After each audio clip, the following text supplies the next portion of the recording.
एकनाथ शिंदे बोलतायत, थेट जातोय। जुन्या कुणबी नोंदी शोधण्यासाठी तपासण्यासाठी त्या कमिटीने एक प्रथम अहवाल जो आहे तो आज आमच्याकडे सादर केलेला आहे। तो उद्या आम्ही कॅबिनेटमध्ये घेऊन तो स्वीकारून त्याचा पुढचं जे काही जी प्रक्रिया आहे ती आम्ही करणार आहोत। जस्टिस शिंदे कमिटीमध्ये जवळपास 1,72,00,000 कागदपत्रांची केसेसची तपासणी झाली आणि त्यामध्ये 11,530 कुणबी नोंदी जुन्या नोंदी आढळून आलेल्या आहेत आणि त्यांनी संपूर्ण सविस्तर अहवाल देखील सादर केला आणि फार जुने जुने रेकॉर्ड तपासले। त्याच्यामध्ये काही रेकॉर्ड्स उर्दूमधले, काही मोडी लिपीमध्ये देखील सापडले आणि पुढे देखील त्यांनी हैदराबादमध्ये जे जुने पुरावे नोंदी त्या कागदपत्रांसाठी विनंती केलेली आहे आणि त्याच्यामध्ये देखील त्यांचं म्हणणं आहे की आणखी काही नोंदी सापडतील म्हणून त्यांनी 2 महिन्याची आपल्याला सरकारकडे मुदत मागितली आणि काम तसं बघायला गेलं तर त्यांनी खूप चांगल्या प्रकारचं काम केलंय। म्हणजे अनेक पुरावे तपासले, 1, 2, 3 असे 15-16 पुरावे तपासले। अतिशय डिटेलमध्ये त्यांनी त्याच्यामध्ये काम केलेलं आहे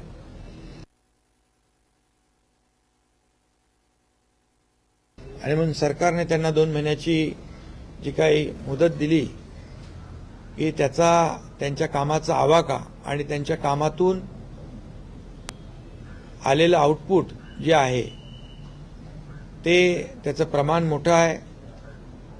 तरी सुद्धा त्यांना आम्ही सांगितलेलं आहे, विनंती केली आहे की 2 महिन्याचा अवधी असला तरी सुद्धा लवकरात लवकर आपला रिपोर्ट सादर करा, अंतिम रिपोर्ट।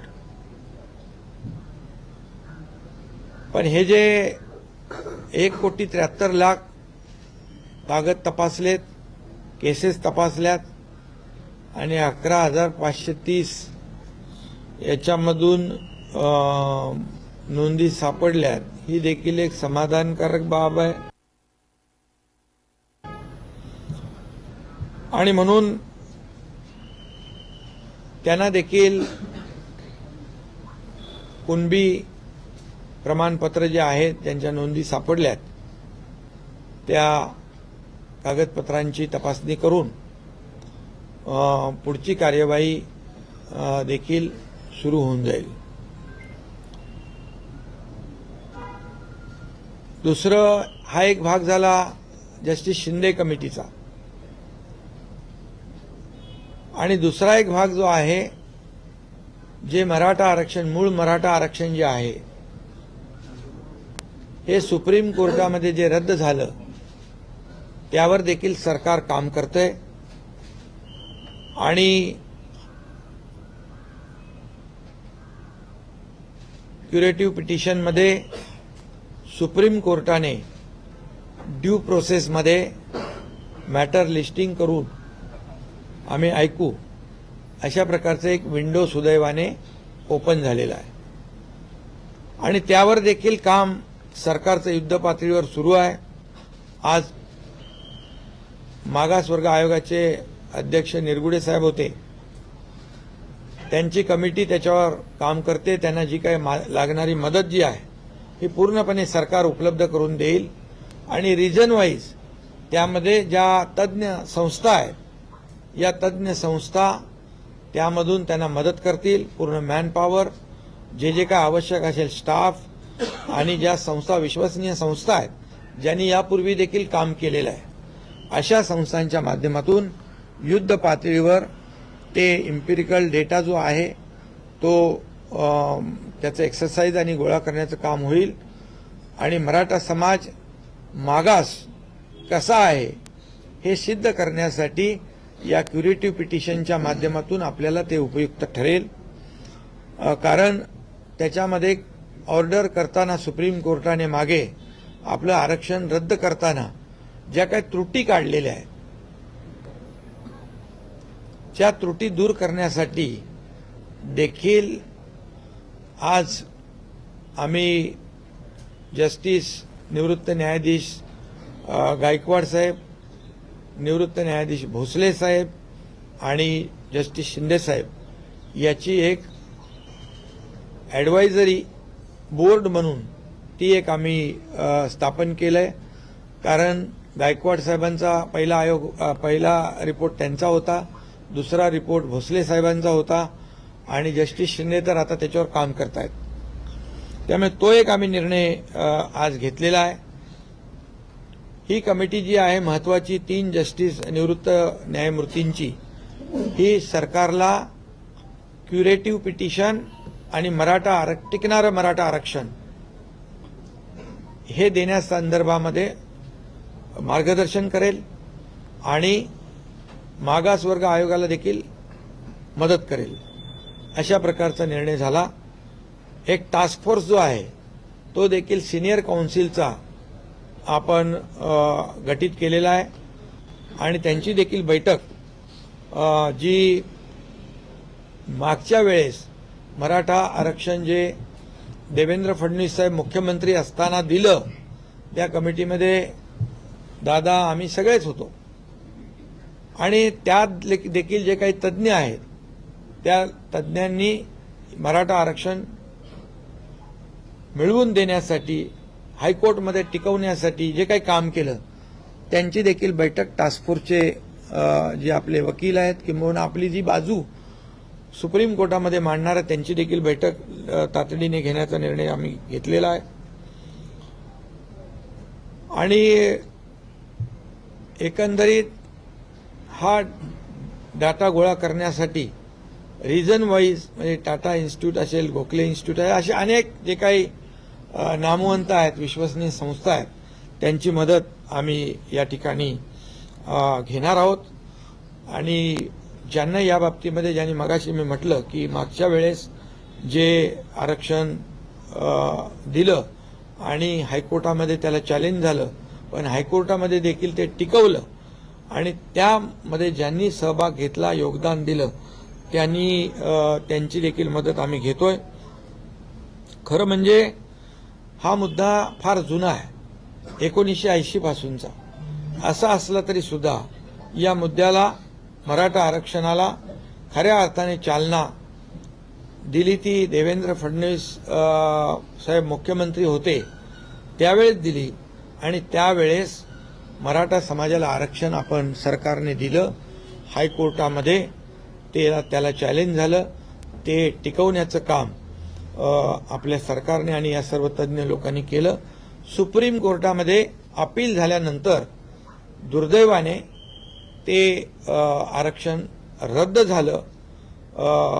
दुर्दैवानेच म्हणेन मी, कारण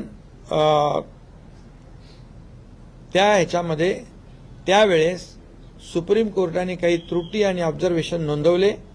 त्यामध्ये त्याला आपण कोर्टाला त्यावेळेस कन्व्हिन्स त्यावेळेचे जे कोणी असतील ते करू शकले नाहीत.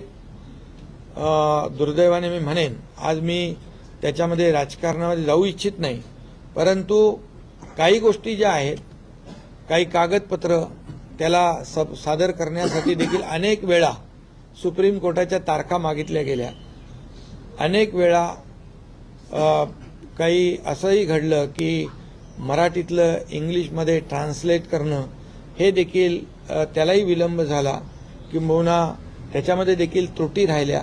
या सगळ्या कारणांमुळे जे सुप्रीम कोर्टाने रद्द केलेलं आरक्षण जे आहे हे आरक्षण आताच्या क्युरेटिव्ह पिटिशनमध्ये त्याच्या त्रुटी दूर करण्याचं काम आणि मराठा समाज मागास कसा आहे हे सिद्ध करण्याचं काम वार फुटिंगवर, युद्ध पातळीवर आमचं सरकार करेल.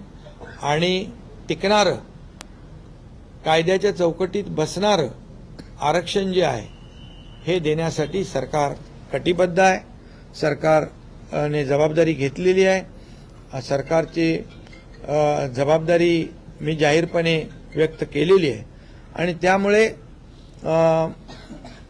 आणि त्याचबरोबर उद्या मनोज जरांगे पाटील यांचे काही प्रतिनिधी देखील अशी चर्चा आपली उपसमिती आणि आपले अधिकारी देखील करतील. तशा प्रकारची त्यांना देखील विनंती आमचे डिव्हिजनल कमिशनर कलेक्टर करतील. माझी एवढीच विनंती आहे की 58 मोर्चे गेल्या वेळच्या आरक्षणाच्या वेळे या राज्यामध्ये निघाले. अतिशय शिस्तबद्ध पद्धतीने ते मोर्चे निघाले. त्या मोर्चाला कुठेही गालबोट लागलं नाही आणि त्यामुळे लाखांचे मोर्चे काढून देखील कुठेही न्यायव्यवस्था, राज्यातली शांतता, जी काही कायदा सुव्यवस्था जी आहे ती धोक्यात आली नाही. परंतु दुर्दैवाने आज काही ठिकाणी मराठा समाज शिस्तप्रिय आहे, शांत आहे, हे त्यांनी दाखवून दिलं मागच्या आरक्षण मिळण्यापूर्वी. परंतु काही लोक आज जे काय कायदा सुव्यवस्था, जाळपोळ हे जे काही सुरू आहे, मला वाटतं मराठा समाजाने अगदी सजग होऊन याकडे पाहिलं पाहिजे. कारण हे गालबोट लागल्यामुळे आज कायदा सुव्यवस्था निर्माण झालेली आहे. त्याचबरोबर मराठा समाज जे बांधव आहेत त्यांना देखील माझी विनंती आहे, मी जाहीरपणे देखील विनंती त्यांना केली आहे, तुमच्या माध्यमातून देखील करतो की टोकाचं पाऊल आपण उचलू नका, आत्महत्येसारखं पाऊल उचलू नका.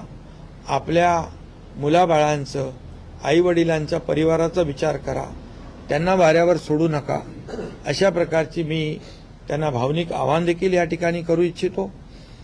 आणि कारण मराठा आरक्षण देण्यासंदर्भात जे 1980 पासूनचा प्रश्न असताना देण्याची तत्परता मुख्यमंत्री देवेंद्र फडणवीस साहेब जेव्हा होते त्यावेळेस दिलं, हायकोर्टात देखील टिकवलं. दुर्दैवाने सुप्रीम कोर्टामध्ये ते टिकू शकले नाहीत. ही वस्तुस्थिती आहे, हे कटू सत्य आहे. आम्ही देणारे आहोत आणि प्रामाणिकपणे मराठा समाजाला आरक्षण 2 टप्प्यामध्ये आपण एक कुणबी जे जस्टिस शिंदेचं काम, दुसरं क्युरेटिव्ह पिटिशनच्या माध्यमातून सुप्रीम कोर्टाचं काम आम्ही प्रामाणिकपणे करतोय. आम्ही कुठल्याही परिस्थितीमध्ये कुणालाही आम्ही फसवू शकणार नाही, फसवणार नाही, फसवू इच्छित नाही. म्हणून जी मागणी जी आहे ती मागणी देखील कायदेशीर असली पाहिजे, नियमामध्ये बसणारी असली पाहिजे आणि ती टिकणारी असली पाहिजे. नाही तर आज आम्ही सरकारने निर्णय घ्यायचा आणि उद्या तो फेटाळायचा. समाजाला एक प्रकारे सरकारने फसवलं अशी भावना सरकारमध्ये, जनतेमध्ये, मराठा समाजामध्ये आम्ही जाऊ देणार नाही. आम्ही जे बोलतोय, जे होण्यासारखं आहे तेच आम्ही बोलतोय आणि नक्की आपल्याला मी सांगतो, आपल्या माध्यमातून मराठा समाजाला टिकणारं, कायदेशीर टिकणारं, कायद्याच्या चौकटीत टिकणारं, इतर कुठल्याही समाजावर अन्याय न करता हे आरक्षण आम्ही देणार आहोत. त्यासाठी सगळ्या प्रक्रिया ज्या आहेत त्याच्यावर सुरू आहे. आणि म्हणून मनोज जरांगे पाटील यांना देखील माझं आव्हान आहे, विनंती आहे की आपण थोडा वेळ यामध्ये सरकारला दिला पाहिजे. सरकारचं काम जे तुम्ही कुणबी दाखल्याचं जी मागणी केली, जस्टिस शिंदे अतिशय चांगल्या प्रकारचं काम करतात. त्यांनी त्याच्यातून आउटकम आपल्याला दाखवलेला आहे. त्यामुळे त्यांनी देखील मनोज जरांगे पाटील यांनी स्वतःची काळजी घेतली पाहिजे. त्यांच्याही काळजीची आम्हाला तब्येतीची चिंता आहे. त्यांनी वैद्यकीय उपचार घेतले पाहिजे, पाणी घेतलं पाहिजे, त्यांनी हॉस्पिटलची जी काही ट्रीटमेंट आहे ती घेतली पाहिजे. कारण शेवटी कुठेही आम्हाला सरकारला देखील त्यांची चिंता आहे. त्यांच्या तब्येतीची चिंता आहे. त्यांनी जो काही मराठा समाजासाठी जो लढा उभारलेला आहे, सरकारने तो गांभीर्याने घेतलेला आहे. सरकार पूर्णपणे या मराठा समाजाच्या आरक्षणाच्या बाबतीमध्ये अतिशय गंभीर आहे आणि म्हणून आज सर्व लोकांची एक महत्वाची बैठक आम्ही या ठिकाणी बोलावलेली आहे आणि त्यामध्ये पूर्णपणे आपल्याला सुदैवाने की 2 मार्गाने आपण या मराठा समाजाला न्याय देण्याचा निर्णय घेतलाय. जुन्या कुणबी नोंदी आणि क्युरेटिव्ह पिटिशनच्या माध्यमातून रद्द झालेलं आरक्षण हे देण्यासंदर्भात अतिशय युद्ध पातळीवर काम सुरू आहे. पण आपण झटकन हा निर्णय घ्या किंवा हा निर्णय घेऊ नका असं आपण करू शकत नाही, कारण जो निर्णय सरकार घेईल तो टिकाऊ असला पाहिजे, टिकणारा असला पाहिजे, कायद्याच्या चौकटीमध्ये बसणारा असला पाहिजे आणि त्याचे फायदे जे आहेत हे कायमस्वरूपी मराठा समाजाला मिळाले पाहिजे, अशा प्रकारची आमची भूमिका आहे. आणि त्याचबरोबर आज बैठकीमध्ये असाही निर्णय आपण घेतला की हा जो काही अहवाल जस्टिस शिंदे साहेबांचा आहे, हा उद्या आपण कॅबिनेटमध्ये स्वीकारल्यानंतर आपले महसूल मंत्री, संबंधित तहसीलदार असतील, जिल्हाधिकारी असतील, यांच्याबरोबर व्हीसीवरून बोलून हे जे काही ज्यांच्या जुन्या नोंदी आहेत, त्या जुन्या नोंदी त्या ज्यांच्या सापडलेल्या आहेत त्या तात्काळ त्याची कागदपत्र तपासून त्यांना जे दाखले देण्याची प्रक्रिया देखील जी आहे ही सुरू करण्याचा देखील आपण निर्णय घेतलेला आहे. आणि हा निर्णय आज आपण नव्याने घेत नाही. हा निर्णय 2004, 2007 आणि 1967चा आहे. त्यामुळे मला वाटतं या सगळ्या दोन्ही बाजूतून आपण पुढे जातोय आणि म्हणून आज या आंदोलनाला कुठेही गालबोट लागता कामा नये याची काळजी देखील मराठा समाजाने घेतली पाहिजे की या मराठा समाजाच्या आडून कुणी अशा प्रकारचं ज्या घटना होत आहेत त्या घडवू इच्छित आहे का, याचा देखील मराठा समाजाने विचार केला पाहिजे. आणि राज्यातील जनतेला देखील मी शांततेचं आवाहन करतो, कारण राज्यामध्ये कायदा सुव्यवस्था, शांतता अबाधित राखणं सरकारची जबाबदारी जशी आहे तशी नागरिकांची आहे आणि आपल्या सर्वांची आहे. त्यामुळे या सगळ्या आंदोलनाला मराठा समाजाच्या कुठेही गालबोट लागू नये याची काळजी मला वाटतं मराठा समाजाने, मराठा क्रांती मोर्चाने आणि मनोज जरांगे पाटील यांनी देखील घेतली पाहिजे. सरकार तर घेतेच आहे आणि म्हणून सगळ्यांना मी शांततेचं देखील आवाहन करतो, विनंती करतो पुन्हा एकदा की मनोज जरांगे पाटील यांनी जे काही उपचार असतील, पाणी असेल, जेवण असेल, हे घ्यावं आणि सरकारला थोडा अवधी निश्चितपणे दिला पाहिजे. कारण जो अवधी आपण वाढवून दिलेला आहे त्याच्यातून आपल्याला मोठ्या प्रमाणावर जुन्या नोंदी निष्पन्न होत आहेत आणि म्हणून आणि त्याचबरोबर क्युरेटिव्ह पिटिशनचं देखील मी आपल्याला वस्तुस्थिती सांगितलेली आहे. सुदैवाने ती विंडो देखील आपल्यासमोर ओपन झालेली आहे आणि त्यासाठी आपण जे जे काय करायचं ते करणार आहोत.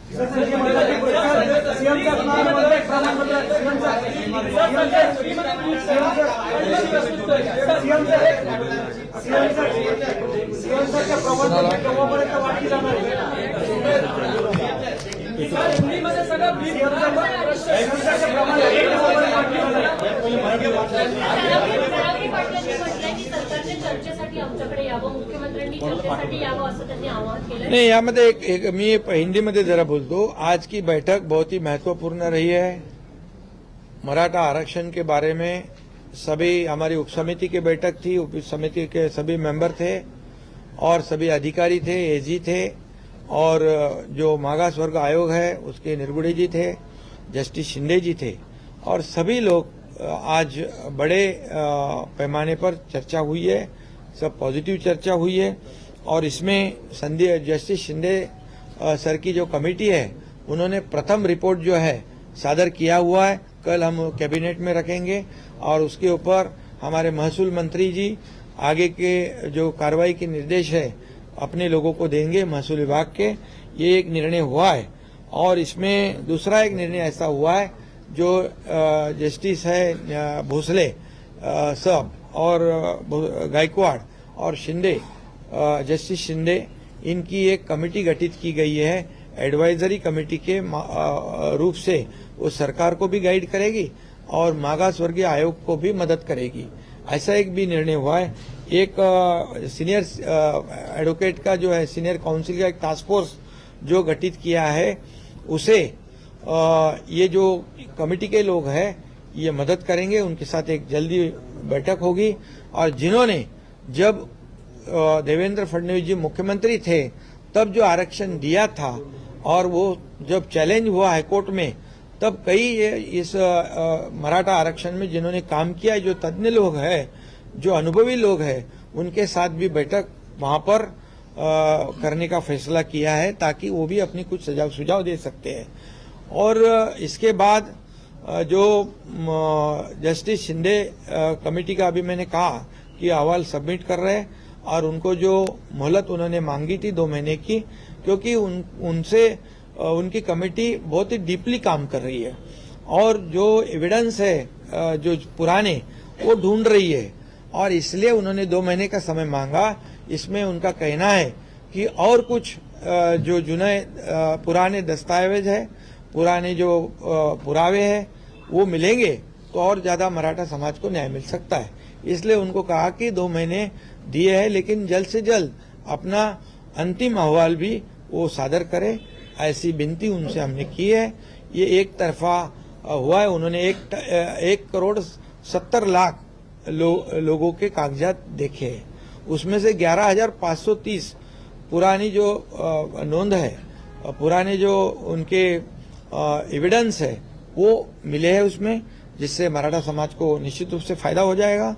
और दूसरी तरफ जो सुप्रीम कोर्ट में ये जो मराठा आरक्षण जो मुख्यमंत्री देवेंद्र फडणवीस जी के जमाने में हम लोग साथ में ही थे, सब चंद्रकांत पाटिल जी है, हम लोग सब थे, और वो जो हाईकोर्ट में जब चैलेंज हुआ तो हाईकोर्ट में उसको प्रोटेक्ट किया, हाईकोर्ट ने कंफर्म किया और दुर्भाग्यवश सुप्रीम कोर्ट में वो रिजेक्ट हुआ। अभी वहां पर जो हुआ है, जो त्रुटियां है, जो खामियां सुप्रीम कोर्ट ने निकाली है उसके ऊपर काम कर रहे हैं और जो मराठा समाज बैकवर्ड कैसे है ये जो एम्पिरिकल डेटा जो है वो कलेक्ट करने का काम शुरू है। जो बैकवर्ड कमीशन है, निरगुडे जी है, उसकी कमेटी काम करेगी। और दूसरी बात, जो ये जो कमेटी हमने गठित की है, justice Bhosale, justice Gaikwad, justice Shinde, ये कमेटी जो है सरकार को भी मार्गदर्शन करेगी मराठा आरक्षण के मुद्दे पर और इनको भी जो बैकवर्ड कमीशन है उनको भी मदद करेगी। ऐसा ये तय हुआ है। और निश्चित रूप से मैं ये कहूंगा कि जो सुप्रीम कोर्ट में जो आरक्षण रिजेक्ट हुआ है इसके भी कई कारण है, लेकिन आज मैं इस राजनीतिक मुद्दे को दोहराना नहीं चाहता हूं, लेकिन वो पिछले सरकार का फेल्यूर है इतना तो मैं जरूर कहूंगा। और वहां पर जो त्रुटियां खामियां है वो जो है उसको कैसे करेक्ट किया जाए, इसके लिए क्यूरेटिव पिटीशन में जब हमें सुप्रीम कोर्ट मौका देगा तो वो जो एविडेंस है, जो मराठा समाज कैसे सोशली और एजुकेशनली बैकवर्ड है, ये साबित करने का काम हमारी ये तज्ञ जो सीनियर काउंसिल है और ये बाकी लोग जो है अभी जो मैंने नाम लिए हैं वो मदद करेगी।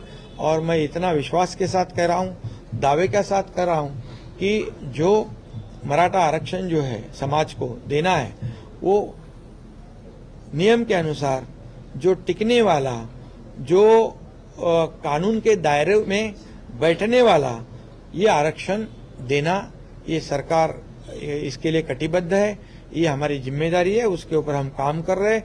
ये मैंने पहले भी कहा है और आज भी कह रहा हूं सरकार के माध्यम से कि सरकार पूरी तरह इस मराठा समाज को आरक्षण देने में पूरी तरह गंभीरता से काम कर रही है।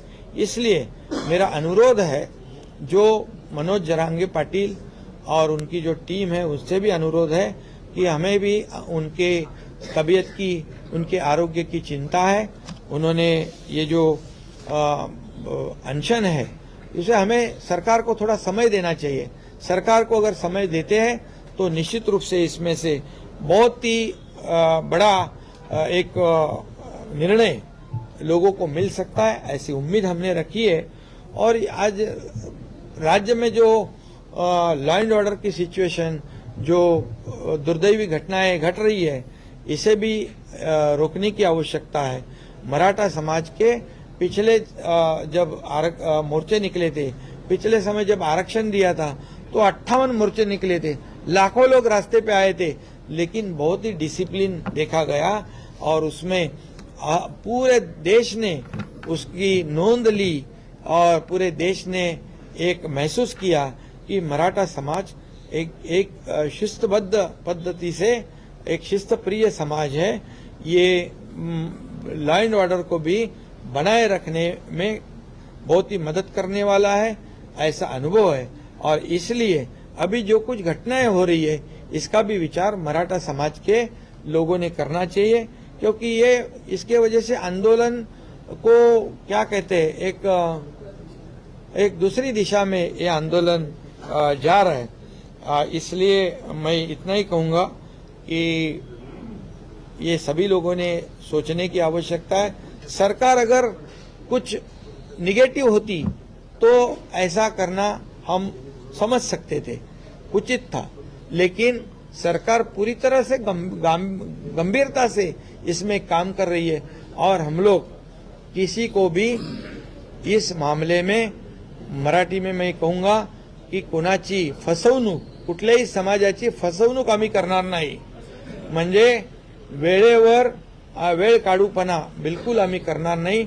जे देणार ते टिकाऊ आणि नियमात बसणार आम्ही देणार आहोत। त्यामुळे मराठा समाजाने देखील त्यावर विश्वास ठेवला पाहिजे, टोकाचं पाऊल उचलू नये, अशा प्रकारची भूमिका जे आज चालू आहे। आज मराठा समाजातले नेते मराठा समाजाला आंदोलन देण्यासाठी प्रयत्न करतायत, परंतु त्यांनाच गावबंदी सारखे याला सामोरं जावं लागतंय आणि अशा प्रकारचं हे राज्याच्या हिताचं नाही।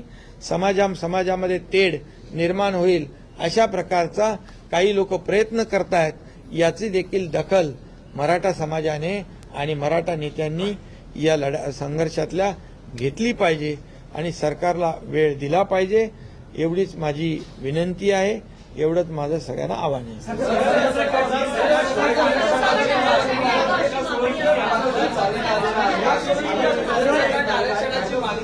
अरे एक प्रश्न नाही, हे बघा, ज्यांना हे कुणबी प्रमाणपत्र देण्याचं ज्यांच्या जुन्या नोंदी आहेत हे 67 पासून सुरू आहे। 2004ला त्याचा जी.आर. पण निघालाय, पुन्हा जी.आर. निघालेले आहे।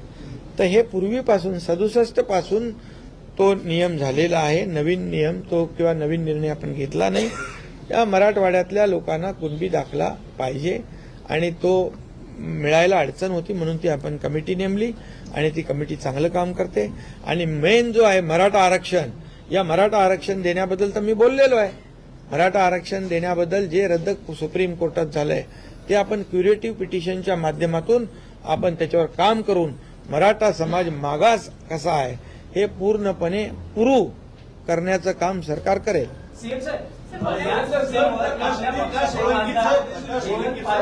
मराठा आरक्षणाच्या मुद्द्यावर आपल्या पक्षाचे खासदार हेमंत पाटील यांनी राजीनामा दिलेला आहे। हे बघा, हेमंत पाटील यांच्याशी माझं बोलणं झालेलं आहे। मराठा समाज जेव्हा एखाद्याच्या समोर येतो, भावनिक होतो आणि त्या भावनेपोटी त्यांनी केला असेल, पण याच्यामध्ये एकच सांगतो तुम्हाला, आमच्या सगळ्यांचं, काय हेमंत पाटील काय किंवा इथं बसलेले सर्व काय, आमचा उद्देश एवढाच आहे की मराठा समाजाला लवकरात लवकर टिकणारं आरक्षण मिळालं पाहिजे।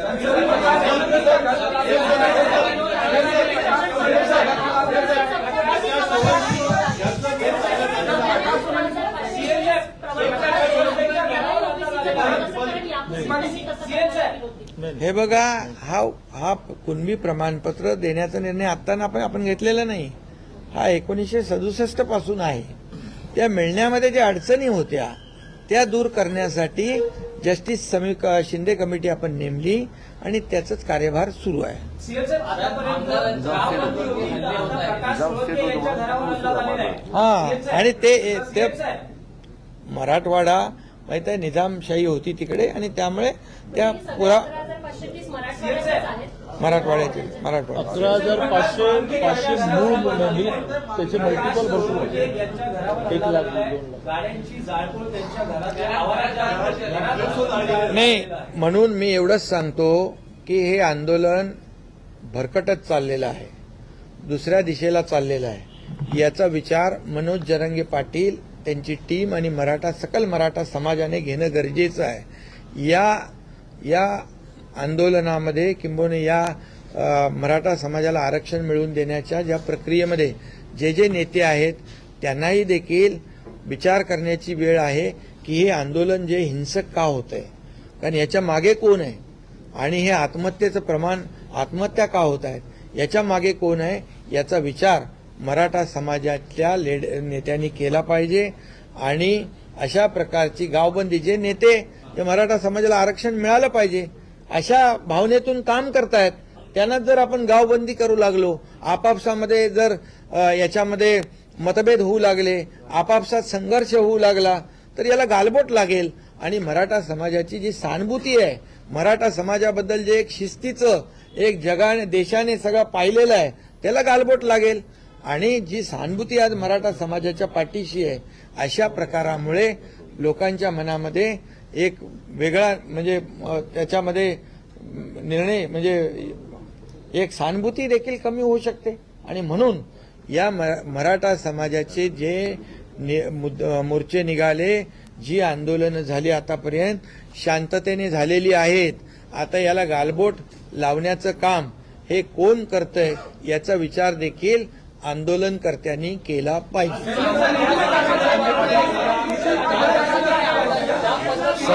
आणि तुम्हाला पण एक मिनिट अरे बाबा,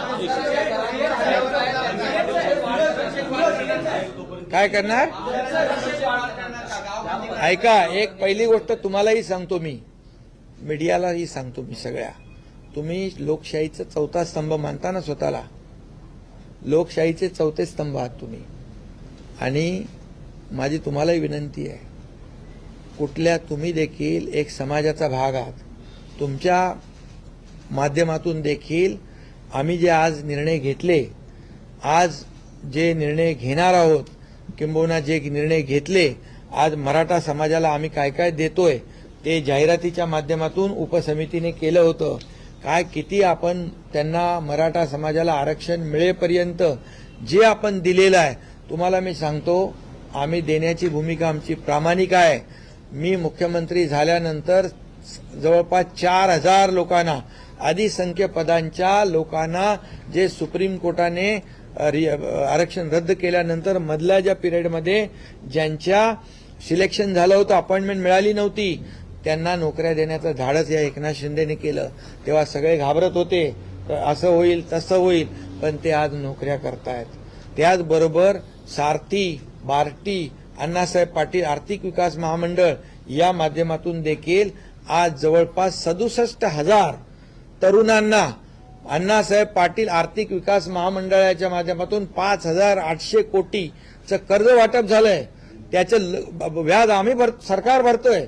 आणि त्याच्यामध्ये देखील आम्ही आज ठरवलं की बँकेचं लोन सुटसुटीतपणे मिळालं पाहिजे, सुलभतेने मिळालं पाहिजे आणि त्याला जो मराठा तरुण आहे त्याला उद्योग करण्यासाठी योग्य मार्गदर्शन मिळालं पाहिजे. अशा तज्ज्ञ लोकांची देखील त्या कमिटीमध्ये आम्ही नियुक्ती करतोय. सारथीला देखील, सारथीमध्ये देखील IAS, IPS, MPSC खूप मोठ्या प्रमाणावर मुलं त्याचा फायदा घेत आहेत. आणखी त्याच्यामध्ये जॉब ओरिएंटेड कोर्सेस देखील आम्ही त्याच्यामध्ये टाकलेले आहेत आणि त्याची संख्या जी आहे ती संख्या देखील समान सगळ्यांना केलेली आहे. आणि त्याचबरोबर आम्ही हॉस्टेलचं भाडं देखील आपण वाढवलं ना, 6,000 पर मंथ, 6,000 पर मंथ, 10 महिन्याचे 60,000, 10 महिन्याचे 60,000 तेही वाढ केले. म्हणजे ज्या माध्यमातून मराठा समाजाला, इतर समाजाला, ओबीसीला ज्या सवलती मिळत आहेत त्या सवलती मिळाल्या पाहिजे यावर देखील कटाक्षाने आमचं सरकार काम करतंय. त्याच्यामध्ये कुठेही निधी कमी पडणार नाही आणि त्याच्यात आणखी जे जे काही अधिकचं त्यांनी सजेशन द्यावं आंदोलनकर्त्यांनी त्याचा देखील आम्ही विचार करून त्याचा अंतर्भाव करू. म्हणजे मराठा समाजाला आरक्षण मिळेपर्यंत हक्काचं हे देखील आम्ही त्याच्यावर देखील प्रभावीपणे अंमलबजावणी करतोय. जे फायदे जे आहेत त्याच्यात आणखी काही करता येईल तेही आम्ही करू. पण तुम्हाला देखील माझी विनंती आहे की समाजामध्ये काही अशा घटना घडतात याला आपण देखील माध्यमाच्या माध्यमातून किती वेळा प्रसिद्धी द्यायची. शेवटी राज्यामध्ये शांतता सुव्यवस्था राखण्याची जबाबदारी सरकारची जशी आहे नागरिकांची जशी आहे तशी तुमच्या मीडियाची पण आहे. तुमच्या मीडियानी पण याची दखल घेतली पाहिजे. तुम्ही ज्या माध्यमातून लोक शांततेचा मार्ग स्वीकारतील अशा प्रकारच्या देखील बातम्या तुम्ही आणि ही वस्तुस्थिती तुम्ही लोकांसमोर मांडली पाहिजे. आम्ही खोटं बोलणार नाही, खोटं काम करणार नाही, लोकांना बिलकुल फसवणार नाही. जे आम्ही करू ते एकदम फुलप्रूफ करू, टिकणारं करू आणि कायद्याच्या चौकटीमध्ये बसणारं करू हा विश्वास आम्हाला आहे. आणि या विश्वासाच्या जोरावरच आम्ही जाहीरपणे सांगितलेलं आहे आणि सरकार पूर्णपणे आज या मराठा समाजाच्या आरक्षण देण्याच्या पाठीशी आहे. काही इतर समाजाला कुठलंही धग न लागता इतर समाजावर अन्याय न करता हे शक्य आहे आणि म्हणून ते आम्ही बोलतोय. त्यामुळे तुम्ही देखील मी बोललो त्याचा अर्थ वेगळा काढू नका, परंतु या राज्यात शांतता सुव्यवस्था राखेल.